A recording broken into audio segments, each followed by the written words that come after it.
ठाण्यातील आनंदनगर पातलीपाडा घोडबंदर मार्गावर बुधवारी दुपारच्या सुमारास भीषण अपघात झाला. भरधाव गॅस बाय रासायनिक टँकर चालकाचा ताबा सुटल्याने पलटी होऊन शेजारून जाणाऱ्या रिक्षावर कोसळला.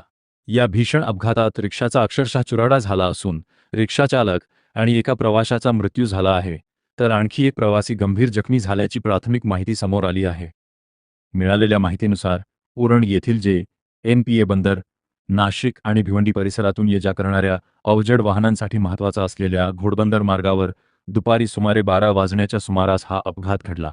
ठाण्याच्या दिशेने जाणारा गॅस बाय रासायनिक टँकर पातलीपाडा परिसरात आल्यानंतर चालकाचा वाहनावरील ताबा सुटला आणि टँकर रस्त्यावर पलटी झाला.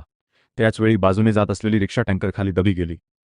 घटनेची माहिती मिळताच कासारवडवली पोलीस, वाहतूक शाखेचे कर्मचारी, अग्निशमन दल आणि बचाव पथके तातडीने घटनास्थळी दाखल झाली. परिसर सुरक्षित करून वाहतुकीचे नियोजन करण्यात आले. टँकरखाली अडकलेल्या रिक्षेला बाहेर काढण्यासाठी क्रेनच्या सहाय्याने टँकर बाजूला करण्याचे काम हाती घेण्यात आले. या अपघातात रिक्षाचालक आणि एका प्रवाशाचा जागीच मृत्यू झाल्याची माहिती समोर आली असून आणखी एक प्रवासी गंभीर जखमी झाला आहे. जखमीला तातडीने रुग्णालयात दाखल करण्यात आले आहे. अपघातामुळे घोडबंदर मार्गावरील वाहतूक काही काळ विस्कळीत झाली होती आणि घटनास्थळी नागरिकांची मोठी गर्दी झाली होती. या भीषण अपघातामुळे घोडबंदर मार्गावरील अवजड वाहनांच्या सुरक्षिततेचा प्रश्न पुन्हा एकदा ऐरणीवर आला. 12:35 आम्हाला माहिती मिळाली की एक टँकर पलटी झालेला आहे आणि त्याखाली रिक्षा फसलेली आहे. पुढच्या एक 4 ते 5 मिनिटांमध्ये आम्ही ताबडतोब घटनास्थळी पोहोचलो. घटनास्थळी पोहोचल्यानंतर टँकर पलटी होऊन त्याच्याखाली रिक्षा फसलेली दिसून आली.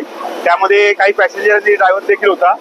आम्ही ताबडतोब त्या ठिकाणी 2 फराना क्रेन मागवून घेतल्या आणि त्या फरानाच्या मदतीने तो टँकरचं उचलून त्याकडून रिक्षा बाहेर काढली. त्यामधून 2 जखमींना बाहेर काढलेला आहे आणि ड्रायव्हरला देखील बाहेर काढलेला आहे आणि त्या सर्वांना आपण हॉस्पिटलमध्ये पाठवलेलं आहे. सध्या आपण जो ट्रक आहे तो बाजूला करून घेतलेला आहे आणि टँकरचा जो भाग आहे तो देखील आपण आता बाजूला करण्याचे प्रयत्न चालू आहेत. टँकरमध्ये कोणतं काय घटक आहेत त्यासाठी आपण एक्सपर्ट बोलवलेले आहेत.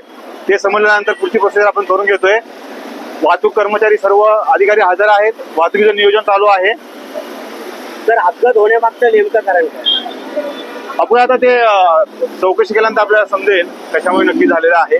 आपली पहिली प्रायोरिटी होती की या ठिकाणी येऊन जखमींना आणि बाहेर काढणं, त्याप्रमाणे आपण केलेलं आहे. रिक्षामध्ये 1 ड्रायव्हर आणि 2 पॅसेंजर होते, 3 जण होते.